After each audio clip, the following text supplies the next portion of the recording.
My name is Uma Donovan, and I'm 28 years old. 5 years ago, my family called me their ugly dropout and cut me off completely. Last month, I walked into my sister's graduation ceremony as the anonymous donor who controlled her entire future. When the dean asked if I knew the valedictorian, I pulled out a contract worth $5 million. What happened next left 500 guests speechless, my mother in tears, and my golden child sister watching her perfect life crumble in real time. Before I reveal how I orchestrated the most public downfall in our university's history, please take a moment to like and subscribe, but only if you genuinely connect with this story. Where are you watching from? Share your location and local time below. I love knowing how far these stories of justice travel. Let me take you back to where this all started. The Donovan family of Greenwich, Connecticut looked perfect from the outside.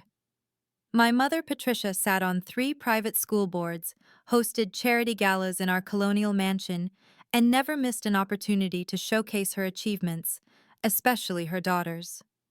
Well, one daughter. Victoria was everything Mother wanted. Blonde, delicate features, honor roll since kindergarten. Her achievements covered an entire wall in our living room. Lacrosse trophies on custom mahogany shelves, debate championships in gold frames, acceptance letters from Ivy League schools preserved under museum glass. The Waterford crystal chandelier seemed to spotlight her shrine whenever guests visited. Then there was me. Dark hair that refused to straighten, a nose Mother called unfortunate, and a body that preferred comfort over cocktail dresses. My corner had one photo from middle school science fair, turned backwards. It doesn't match the aesthetic, Mother explained to visitors. What those visitors never knew? I scored 1580 on my SATs, higher than Victoria's 1490, but when I mentioned it at dinner, Mother's response was swift. Test scores don't matter if you can't present yourself properly. Victoria understands that. She has the complete package. The complete package. That phrase followed me through every family gathering, every introduction, every moment Victoria's achievements were celebrated while mine were dismissed. My full ride scholarship to MIT? Well, they need to fill diversity quotas. My first place in the state robotics competition? Victoria's debate trophy photographs better. By the time I turned 18, I'd learned my role in the Donovan family ecosystem, the cautionary tale that made Victoria shine brighter, the ugly duckling who proved, by contrast, how beautiful the swan really was. I just didn't know yet that ugly ducklings sometimes grow up to own the whole lake. The favoritism reached its peak during my 18th birthday. Mother threw Victoria a $30,000 Sweet 16 at the country club, ice sculptures, a string quartet, and a custom Vera Wang dress. For my 18th, a dinner at home with a grocery store cake. You wouldn't want all that attention anyway, Mother said, cutting me a slice while Victoria live-streamed from her new Mercedes, another birthday gift. At least try to look happy in the background, Victoria smirked, angling her phone. My followers think you're the help. That same year, Mother decided my future, pre-med at Yale, where Victoria was already thriving in political science. Medicine is respectable, and you need a career that doesn't depend on presentation. Behind-the-scenes work suits you.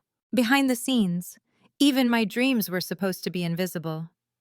But I want to study computer science, I protested, showing her my acceptance to MIT's engineering program. I'm building an educational app that could— Apps? Mother's laugh was sharp as her manicured nails. Darling, leave the innovation to people with presence. Victoria's internship at the governor's office will open real doors. Your little coding hobby won't pay for this lifestyle.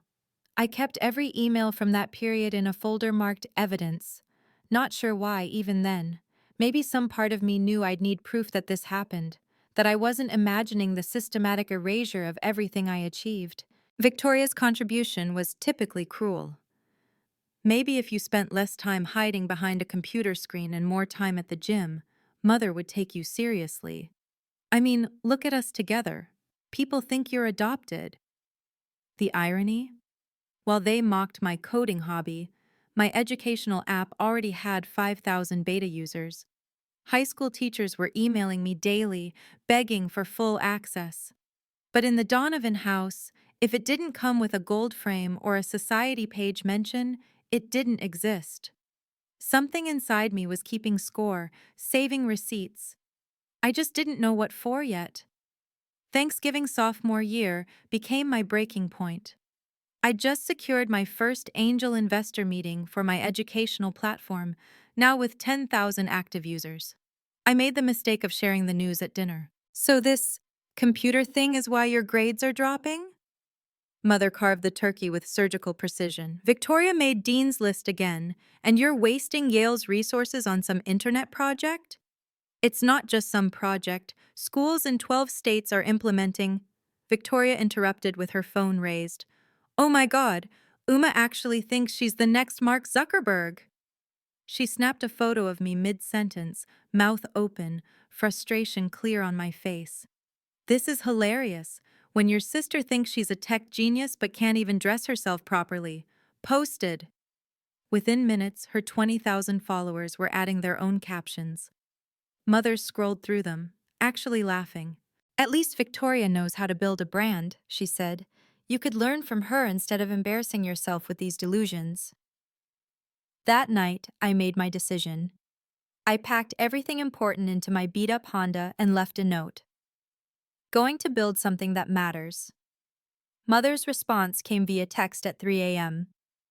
"If you leave this house to chase your stupid dreams, don't come back. You're cut off. No tuition, no trust fund, no family.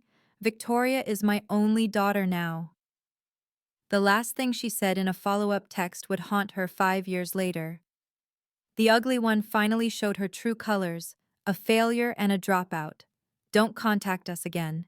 I screenshot everything, saved it in that same folder marked evidence.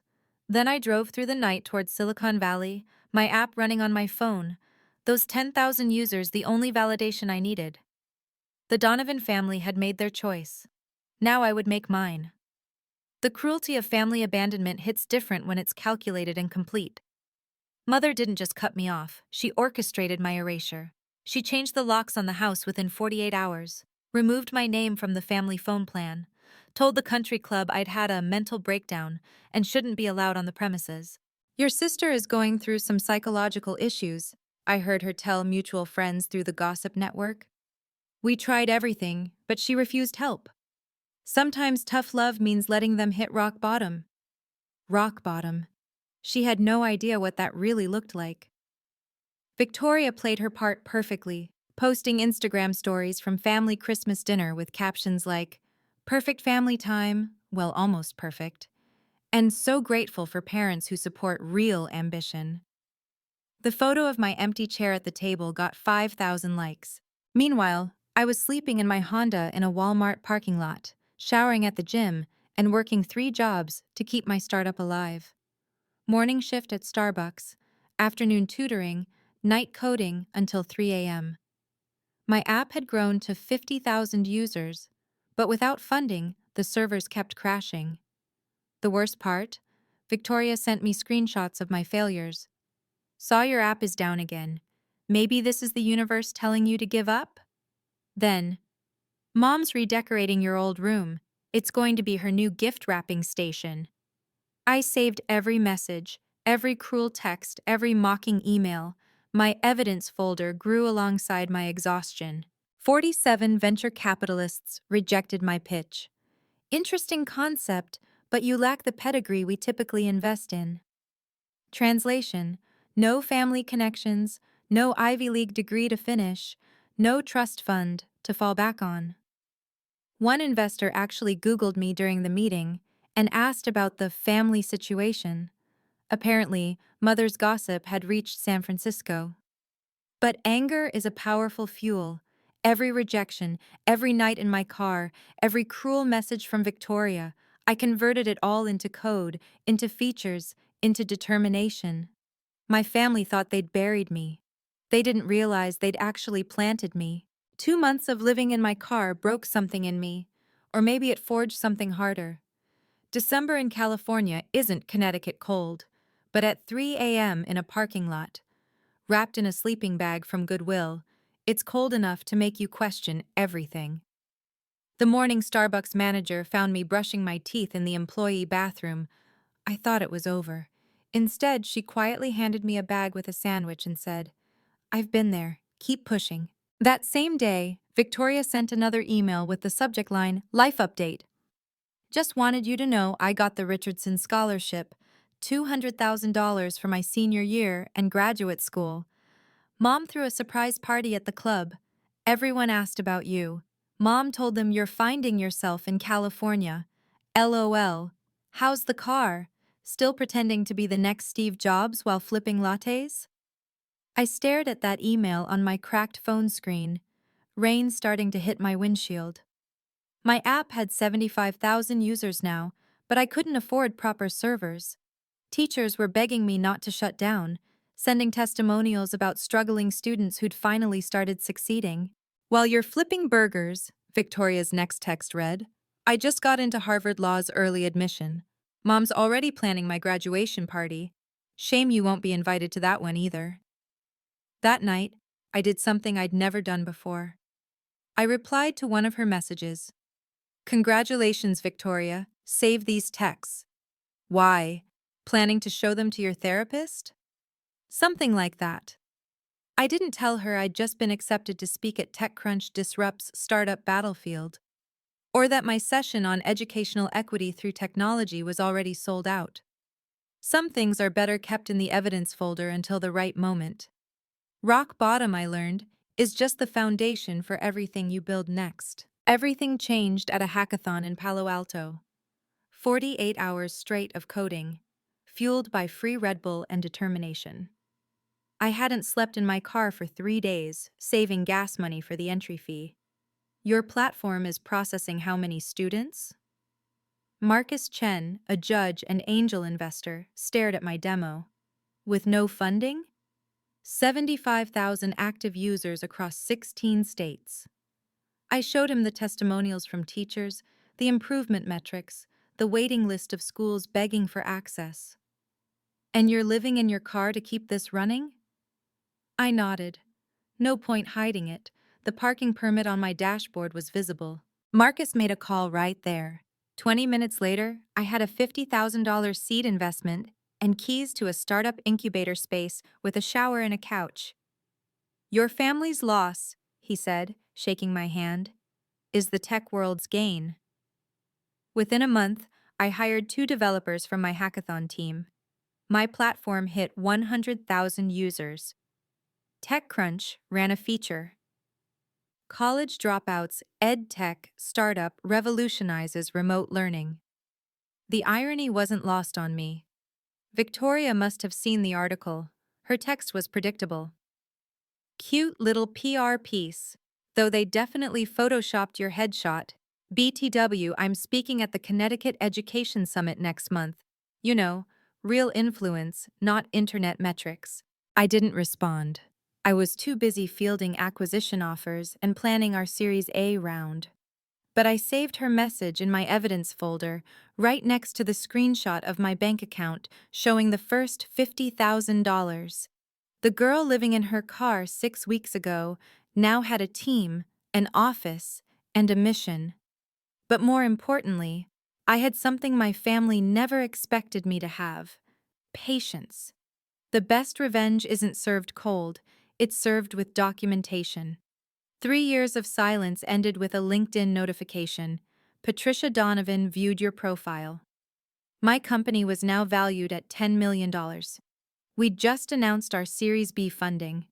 The Wall Street Journal called us the future of educational technology. Suddenly, my mother remembered I existed. The message came 2 days later, formal as a subpoena. "Uma, I hope you're well. Victoria is applying to the Fletcher Fellowship, the same accelerator program you apparently graduated from. As her sister, the least you could do is write a recommendation letter. Family supports family, regardless of past misunderstandings."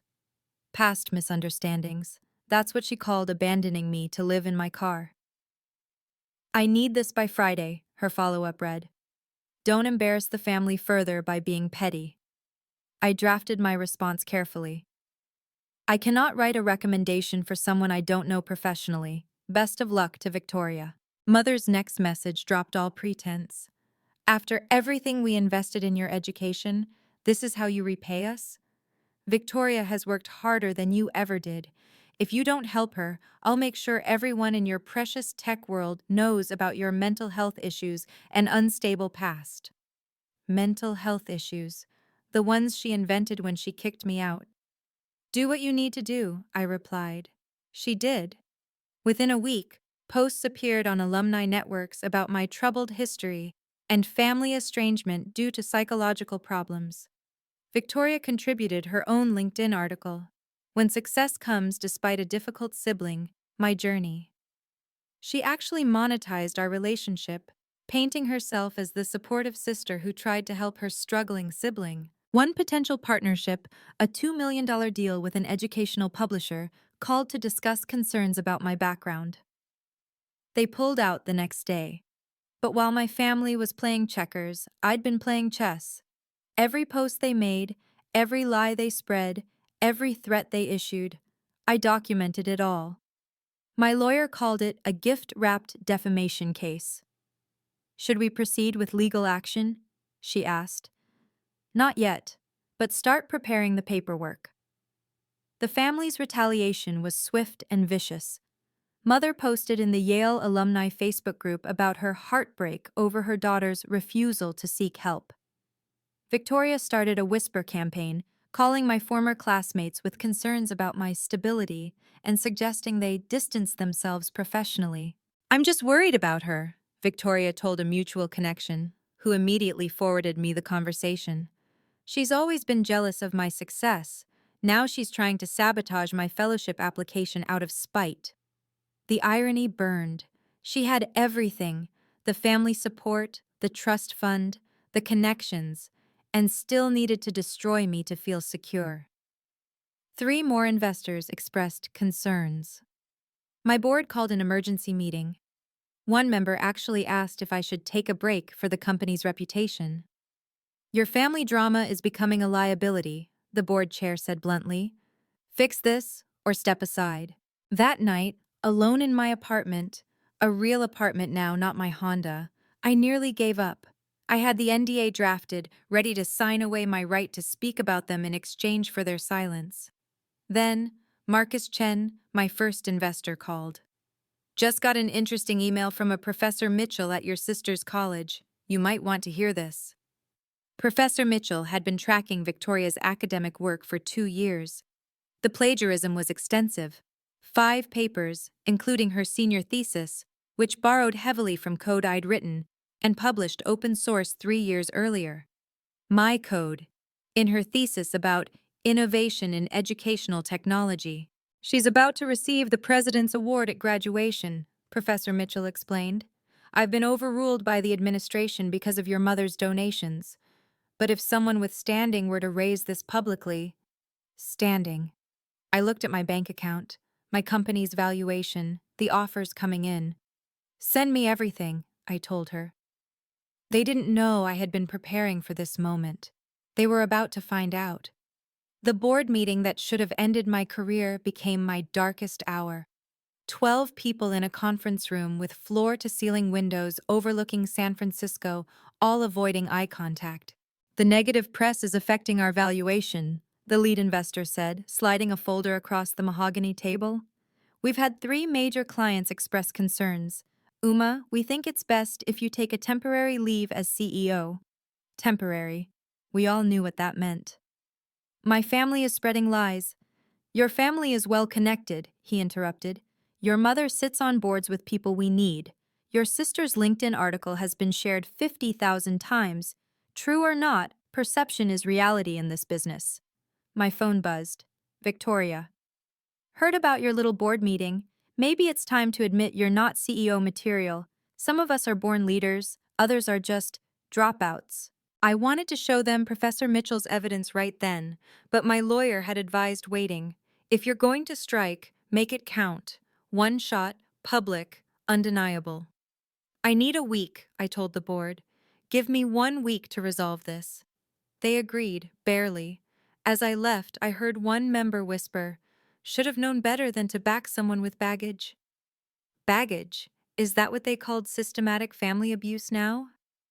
That afternoon, my company's valuation dropped 30% in private markets. TechCrunch ran a piece. Educational startup CEO faces questions about leadership amid family controversy. They quoted anonymous sources about my erratic behavior and questionable judgment. My crisis management firm was blunt. Your family is winning the narrative war. Unless you have something concrete, you should consider settling. Settling. Letting them win. Again. I sat in my office that night, watching the city lights, my resignation letter drafted on my laptop. 5 years of building this company, and my family could still destroy me with whispers and lies. My phone rang. Unknown number. Ms. Donovan, this is Robert Harrison from Steinberg Ventures. We've been watching your company. We'd like to make an acquisition offer. $50 million. $50 million. There's one condition, he continued. We need this family situation resolved. Permanently. Suddenly, I had the resources to set things right. The question was, how far was I willing to go? The lowest point came when Mother appeared in my office lobby with 2 lawyers. Security called me down, and there she stood in her St. John's suit and pearls, looking at my company's awards wall with disdain. Uma, she said, as if we'd last spoken yesterday instead of 3 years ago. This has gone far enough. You're destroying Victoria's future with your jealousy. I haven't said a word about Victoria publicly.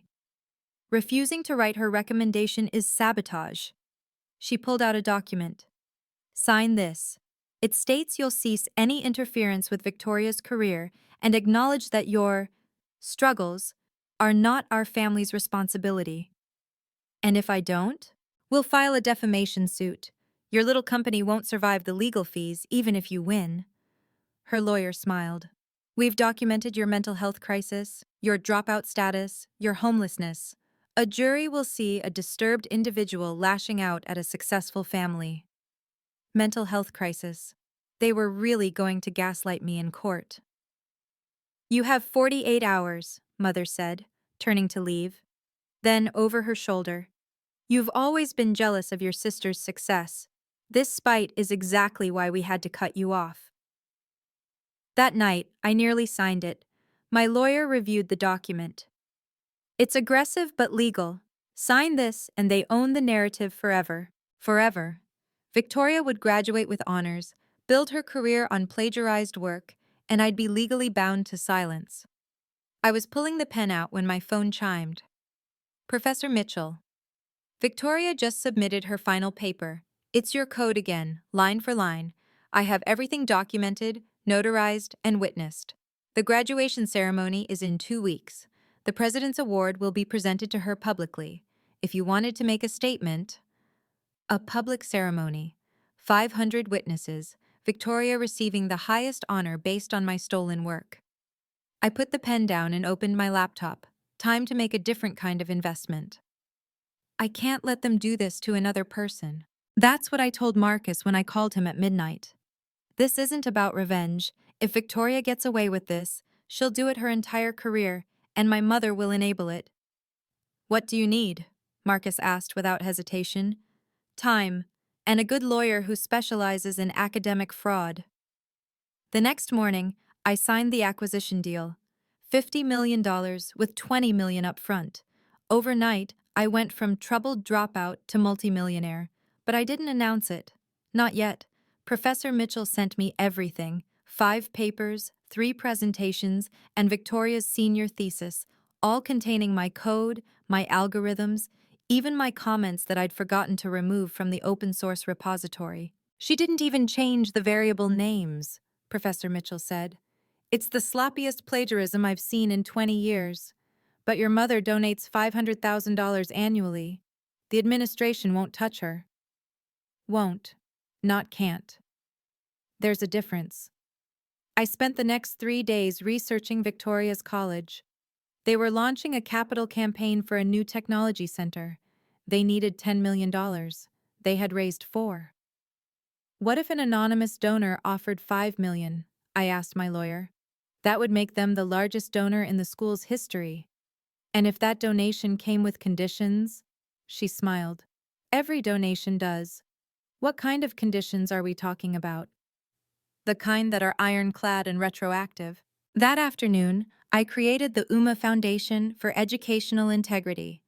Its first act would be a transformative gift to Victoria's college. The contract was 30 pages long, but the key clause was simple. Any student found guilty of academic fraud would trigger an immediate review and potential revocation of all honors, scholarships, and degrees. Retroactive to the current academic year. Victoria's graduation was in 10 days. Time to see if money could buy justice. At this point, many people would say I should just move on and let karma handle it. But sometimes karma needs a little help from good documentation and contract law. If you've ever been gaslit by toxic family members who rewrote history to make themselves the heroes, type boundaries in the comments below. And if this story resonates with you, a simple like helps it reach others who need to hear they're not alone in dealing with family betrayal. Now, let me tell you about my 2-year plan that was about to unfold. The acquisition announcement changed everything, but I kept it quiet for exactly 6 days. My board, thrilled with the exit, agreed to let me handle the family situation my way.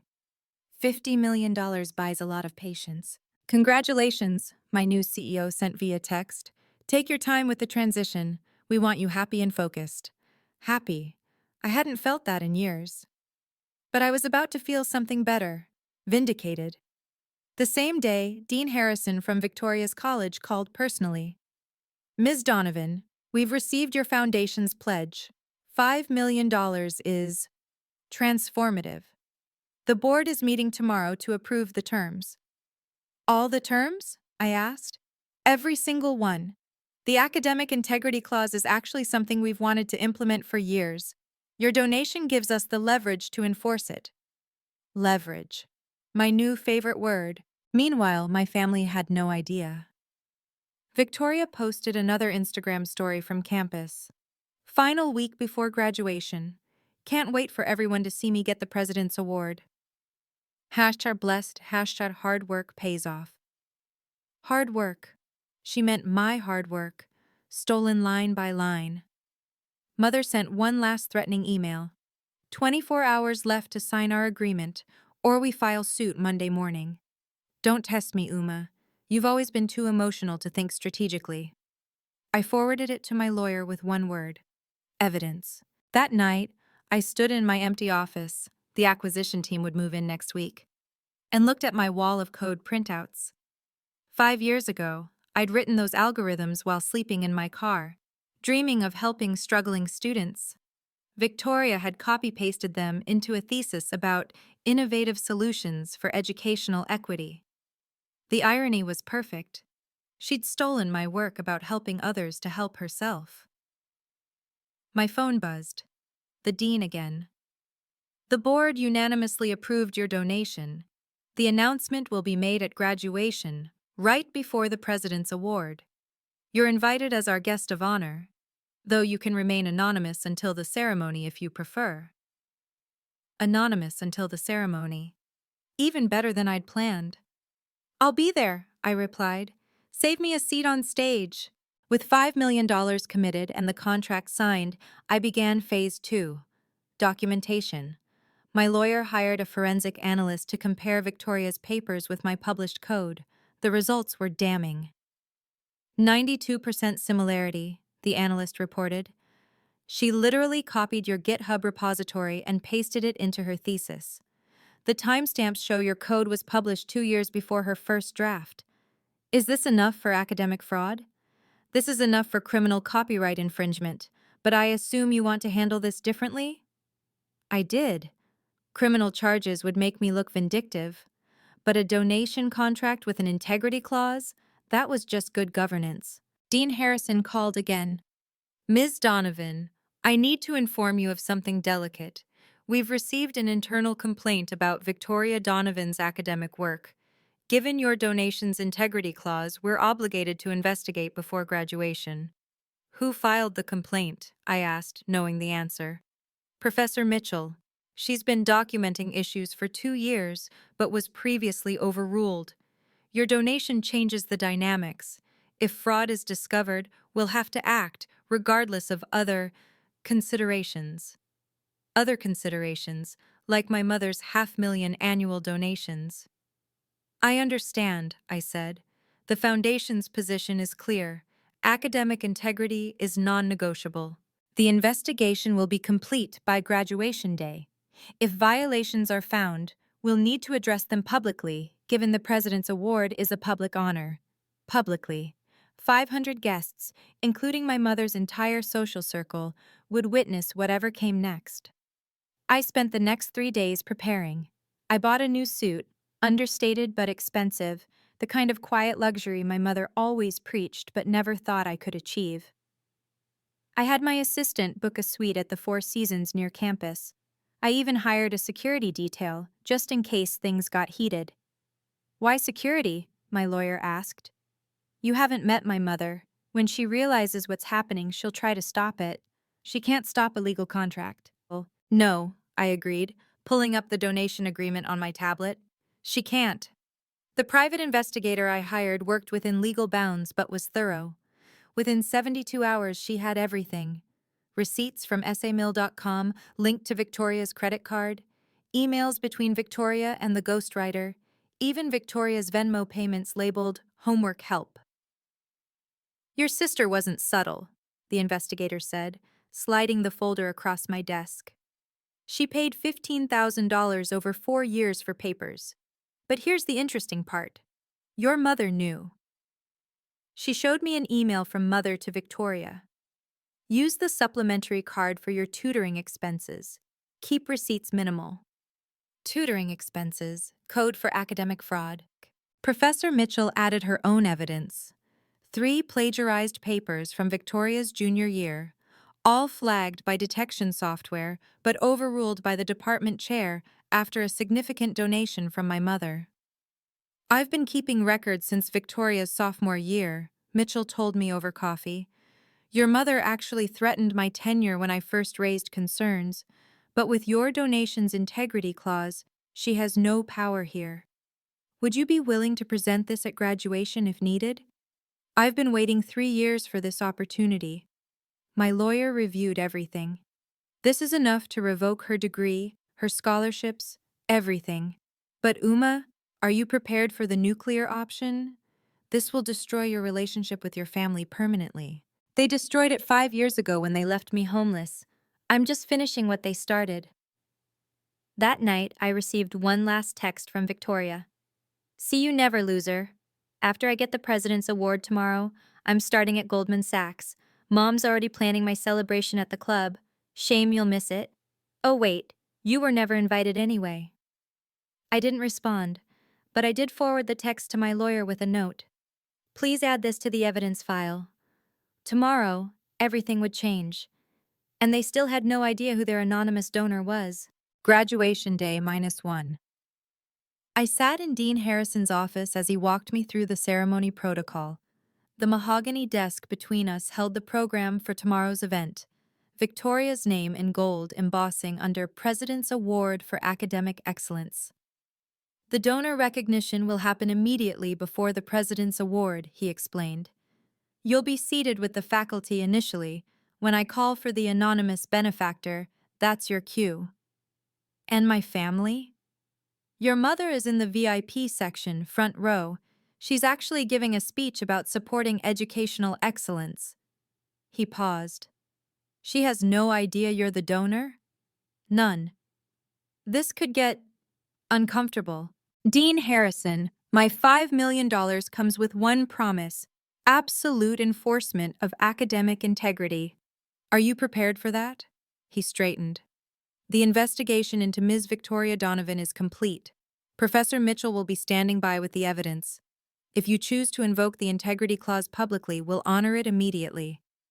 If I choose, the power felt surreal. One more thing, I said. I'll need 2 security personnel near the stage. Expecting trouble? Expecting my mother. When she realizes what's happening, she'll try to interrupt. I need to finish what I came to say.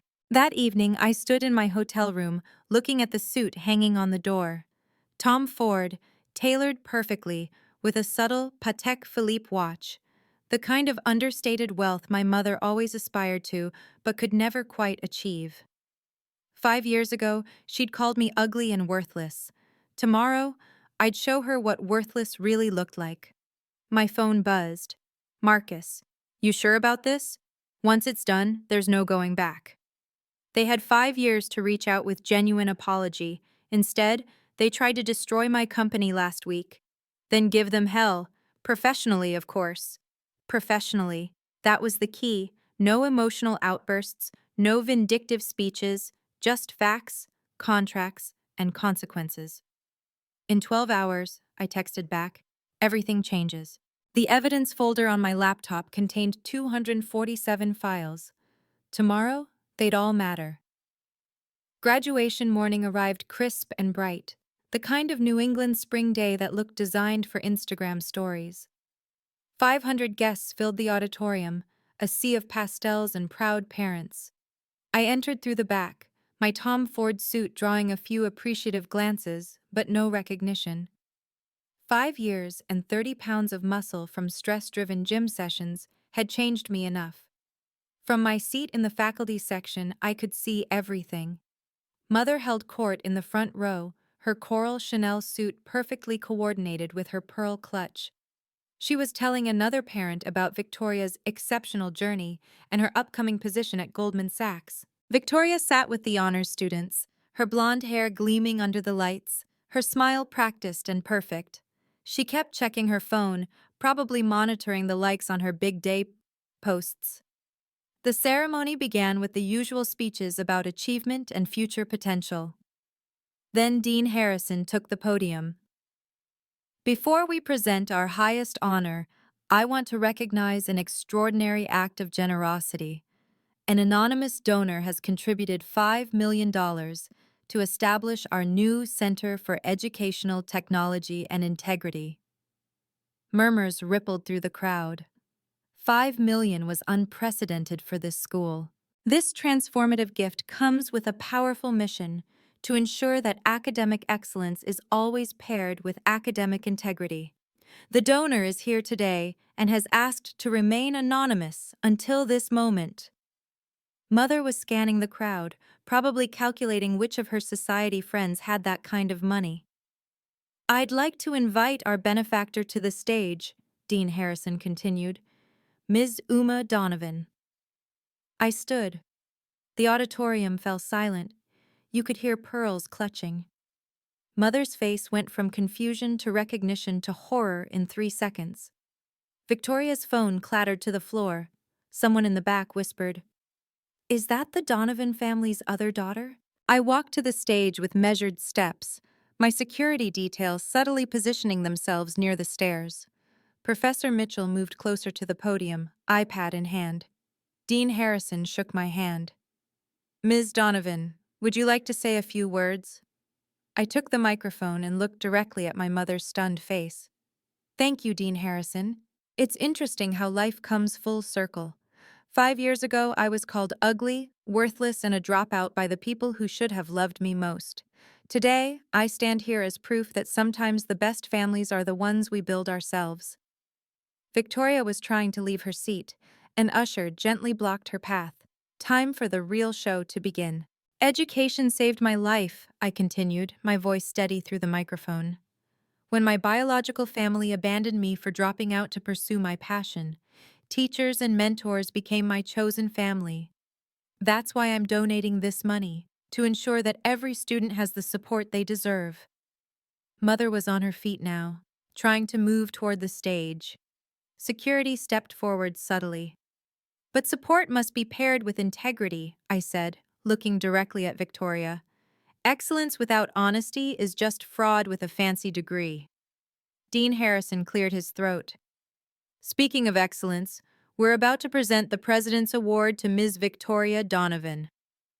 "Actually," I said, still holding the microphone, I need to invoke Section 7.3 of my donation agreement. The dean nodded gravely. He'd been expecting this. Victoria's face had gone pale. She knew something was coming, but not what. Section 7.3 states that any recipient of college honors must meet the highest standards of academic integrity. If violations are discovered, even after the fact, all honors and scholarships are subject to review and revocation. This is ridiculous, Mother's voice cut through the auditorium. You can't hijack my daughter's graduation with your jealousy. I'm not hijacking anything, Patricia. First name, a calculated choice. I'm simply ensuring that the college's standards are upheld. Professor Mitchell, would you join us? Mitchell walked onto the stage with her iPad, her expression professionally neutral. Professor Mitchell has been documenting academic irregularities for 3 years, I announced. She has evidence of systematic plagiarism, including the wholesale theft of open-source code for a senior thesis. The crowd was buzzing now. Parents were whispering. Students were recording on their phones. That code, I continued, was written by me, published 2 years before Victoria's thesis. She didn't just steal ideas, she copied and pasted my work, line by line, and submitted it as her own. You're lying, Victoria finally found her voice. You're just bitter because I succeeded where you failed. I smiled calmly. I sold my company for $50 million last week. You plagiarized my code. Which one of us failed exactly? The gasps from the audience were audible. Mother sank back into her chair. Success, I said, letting the word hang in the air, cannot be built on a foundation of lies. When I created my educational platform 5 years ago, sleeping in my car because my family had disowned me, I open-sourced the code. I wanted to help students everywhere, regardless of their circumstances. I clicked a button on the presentation remote. Behind me, the screen lit up with side-by-side comparisons. My GitHub repository from 2021 and Victoria's thesis from 2024. Every algorithm, every function, even my commenting style, all copied directly into what Victoria called her innovative approach to educational technology. The evidence was undeniable. The timestamps, the variable names, even my typos that Victoria had failed to correct. But this isn't just about code, I continued. Professor Mitchell, would you share what else you've discovered? Mitchell stepped forward, her voice clear and professional. Over the past 4 years, I've documented 5 instances of purchased papers, 3 cases of direct plagiarism, and extensive use of essay mills. I have receipts, emails, and payment records.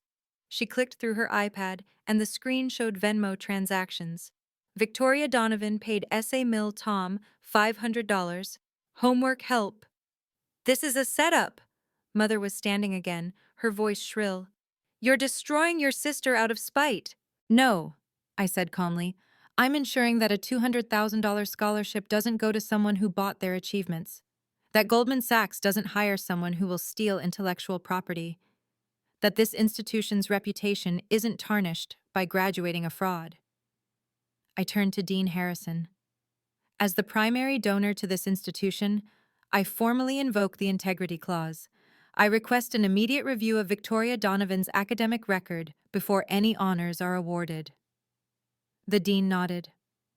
Given the evidence presented, we have no choice but to suspend the president's award pending a full investigation. Victoria burst into tears, not pretty tears, the ugly, gasping kind that ruined makeup and revealed the person underneath. However, I added, raising my voice over the chaos, my donation stands. The $5 million will still establish the Center for Educational Technology and Integrity, and we'll be creating a new scholarship program. I paused, looking at the audience full of students. For those who've been told they're not enough, who've been abandoned by family, who've had to fight for every opportunity, because real success isn't inherited or stolen, it's earned. The applause started slowly, then built to thunder. This moment, standing before 500 witnesses, I could have chosen revenge or justice. I chose justice. If you've ever faced a similar choice, you understand the weight of this decision. Share your story in the comments. Sometimes knowing we're not alone is what matters most. And if you want to see how this story ends, make sure to subscribe so you don't miss what happens next. The most shocking part is still coming. Let me read directly from the contract, I said, pulling out the document. Section 7.3, Academic Integrity Clause. Any recipient of honors, awards, or scholarships from this institution who is found to have engaged in academic fraud shall face immediate revocation of said honors. This clause is retroactive to the current academic year and applies to all students, regardless of other contributions or considerations. The screen behind me displayed the full contract, signatures visible, notarized, and legally binding. This isn't personal, I continued, though we all knew it was. This is about standards. If we allow plagiarism at this level, what message does that send to every honest student who stayed up until 3 a.m. writing their own papers? A student in the audience shouted, "Thank you."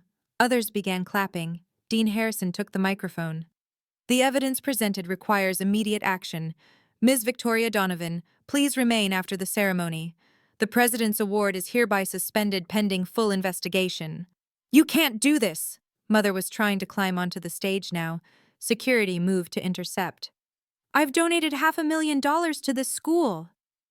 And I've donated $5 million, I said coolly, with explicit conditions that you helped make necessary. Professor Mitchell pulled up another slide.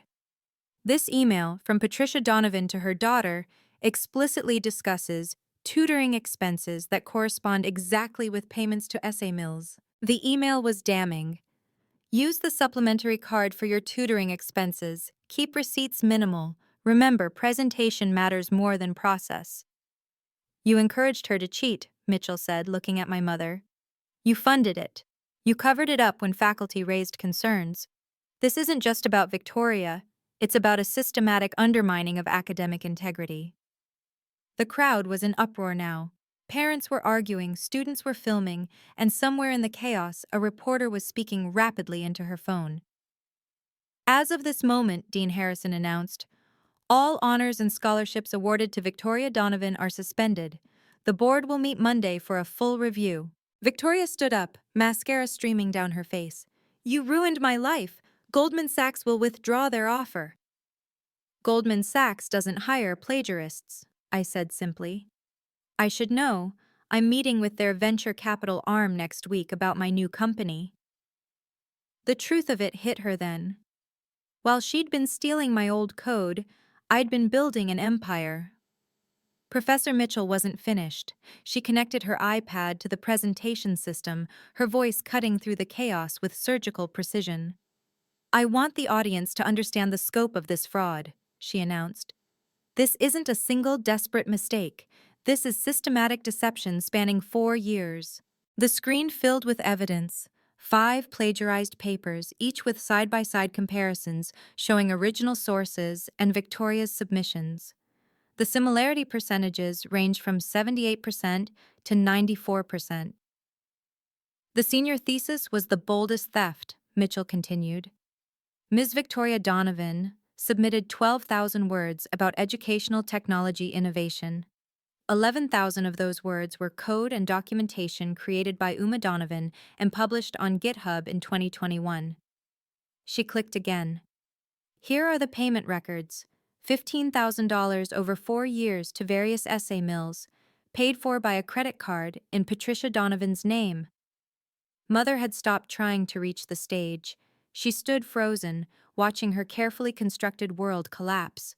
But the most damaging evidence, Mitchell said, is this email chain from last year. The screen showed an exchange between Victoria and someone named Academic Helper Pro. Victoria. Need a paper on educational equity. Has to sound smart, but not too technical. Helper. I can repurpose some open source code I found. Kid named Uma Donovan posted it. She's nobody. Victoria. Perfect. She's my loser sister who dropped out. No one will ever check. The auditorium went silent.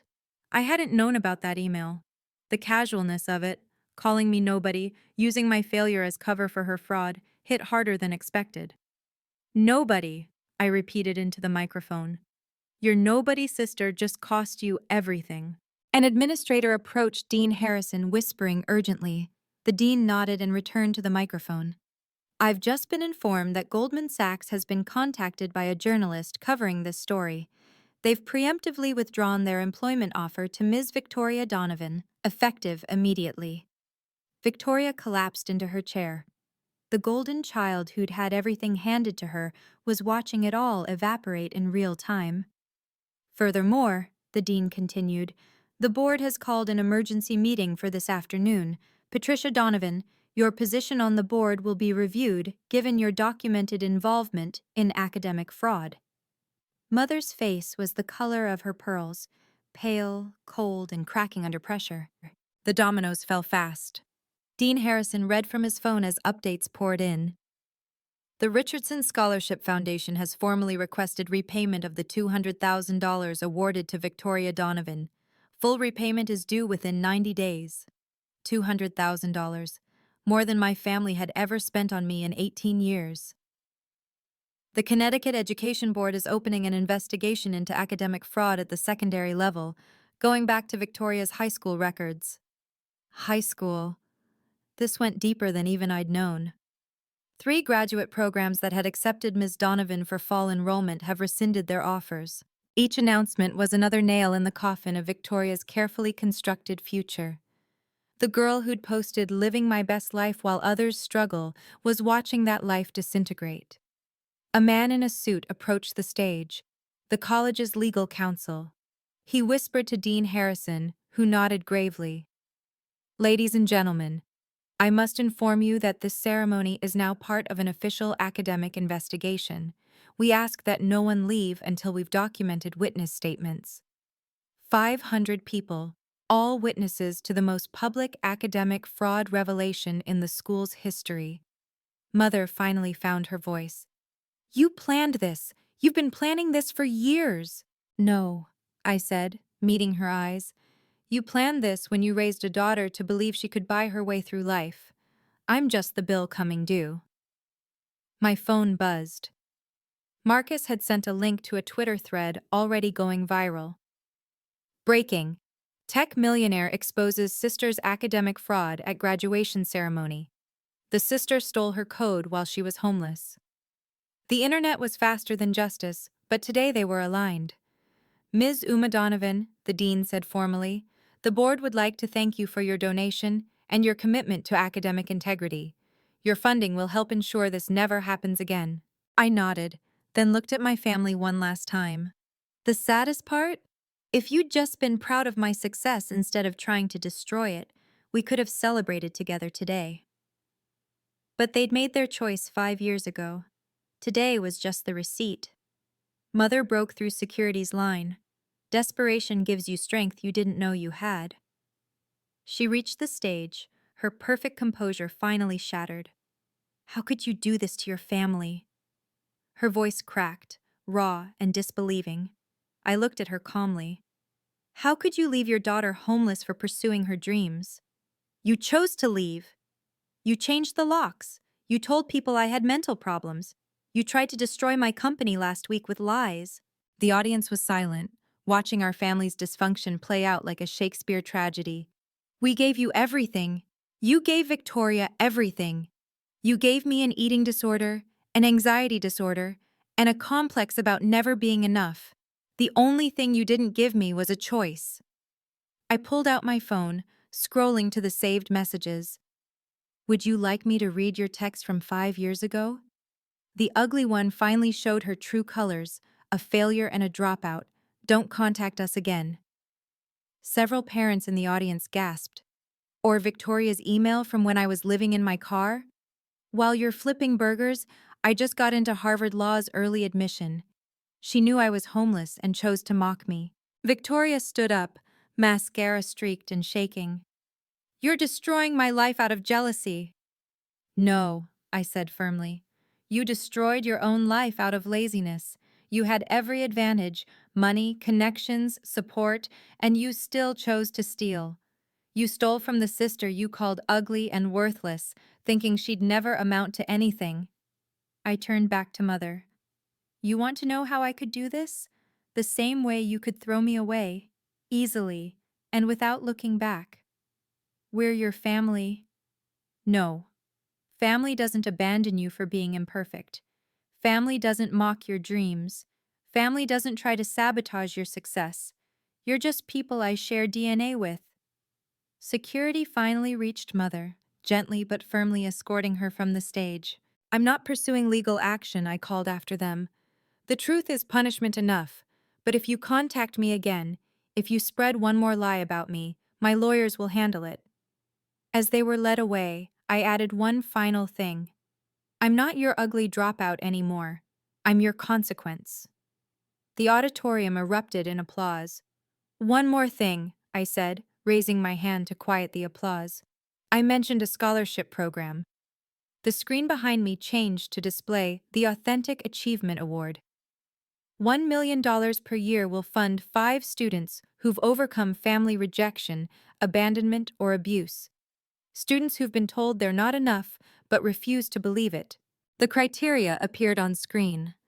Demonstrated resilience in the face of family trauma. Academic achievement without family support.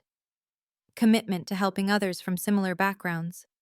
No requirement for traditional markers of success. The first recipient, I announced, is already here. A young woman in the third row looked up, surprised, as an administrator approached her. Sarah Chen was disowned by her family for choosing engineering over medicine. She's been working 3 jobs to stay in school while maintaining a 3.9 GPA. She also volunteers 20 hours a week tutoring kids from broken homes. Sarah was crying as she stood, and the audience gave her a standing ovation. 4 more scholarships will be awarded this year, because no student should have to choose between family and dreams. No one should sleep in their car to afford textbooks. No one should be called worthless for refusing to fit someone else's mold. Dean Harrison returned to the microphone. This is the largest scholarship endowment in our history. Ms. Donovan, would you consider joining our board? No, I said simply. Boards are political. I prefer impact over influence. The money speaks for itself. I looked at the camera. Someone was streaming this live, and I knew who might be watching. To anyone out there who's been called ugly, worthless, or a failure by people who should love you, you are none of those things. You are temporarily misunderstood by people permanently committed to misunderstanding you. Build your life anyway. The truth was, I hadn't originally planned the scholarship. But standing there, watching Sarah Chen cry with relief, I realized this was what the money was really for. Not revenge. Redemption. Not just mine, but for everyone who'd been where I'd been. Success, I concluded, isn't about proving them wrong, it's about proving yourself right. 6 months later, the full aftermath was clear. Victoria's degree was officially revoked after a thorough investigation revealed the fraud went back to freshman year. She had to repay $200,000 in scholarship money, forcing my parents to sell their vacation home in the Hamptons. Mother was permanently removed from all academic boards. The scandal followed her through Connecticut society. Turns out, encouraging academic fraud is worse for your reputation than having an ugly dropout daughter. Victoria's Instagram, once filled with luxury and accomplishment, went dark. The last post before deactivation was a Notes app apology that reeked of legal counsel. I take full responsibility for my actions and am seeking help for my issues. Meanwhile, my company's valuation hit $100 million after the acquisition expansion. We'd helped 500,000 students across all 50 states. The technology Victoria had stolen for her thesis was now the backbone of educational programs in underserved communities. 15 students had received the Authentic Achievement Award so far. Their stories made mine look easy. Kids who'd been kicked out for being gay, disowned for refusing arranged marriages, abandoned for having learning disabilities. Each one brilliant, resilient, and determined to succeed despite everything. The letters poured in daily, hundreds of people sharing similar stories of family rejection, theft, and gaslighting. I read every one, though I couldn't respond to all. 3 months after graduation, I received a letter with familiar handwriting. No return address, but I knew. Uma, I know I have no right to contact you. I'm in therapy now, real therapy, not the kind where you pay someone to agree with you. I'm beginning to understand what we did to you. What I did. I'm not asking for forgiveness. I'm not asking for anything. I just wanted you to know that I see it now, how wrong we were, how cruel I was, how much you achieved despite us. Your success isn't about us. It never was. I'm sorry it took losing everything for me to understand that. Victoria. I kept the letter but didn't respond. Some bridges, once burned, light the way forward instead of back. Looking back, people ask if I regret exposing my family so publicly. The answer is no. Not because I enjoyed it, there's no joy in watching anyone fall apart, even people who hurt you. But because silence would have been complicity. Every time we let plagiarism slide because of connections, every time we ignore abuse because it's family business, every time we choose comfortable lies over uncomfortable truths, we become part of the problem. My mother and sister had 5 years to apologize, to make amends, to show growth. Instead, they tried to destroy my business with lies when they needed something from me. They made their choice. I simply provided consequences. The real victory wasn't their downfall.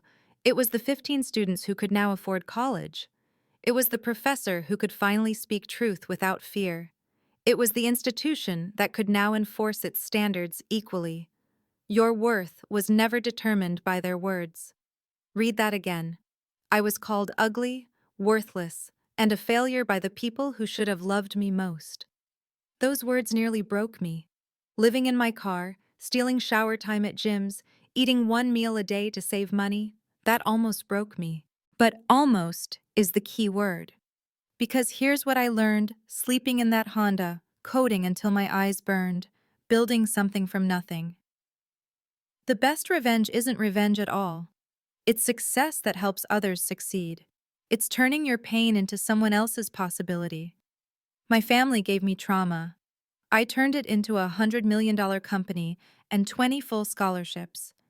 They called me ugly. I became undeniable. They called me a dropout. I became unstoppable. They called me nothing. I became everything they said I couldn't be. And if I can do it, sleeping in a car, cut off from everything, starting from below zero, so can you. Your story matters. Your dreams matter. You matter. Even if they never see it, especially if they never see it. If this story resonated with you, please share it with someone who needs to hear that they're not alone. Like and subscribe not just to support this channel, but to help stories like this reach people struggling with family rejection. Comment boundaries. If you believe in setting healthy limits with toxic people, no matter who they are. And remember, sometimes the best revenge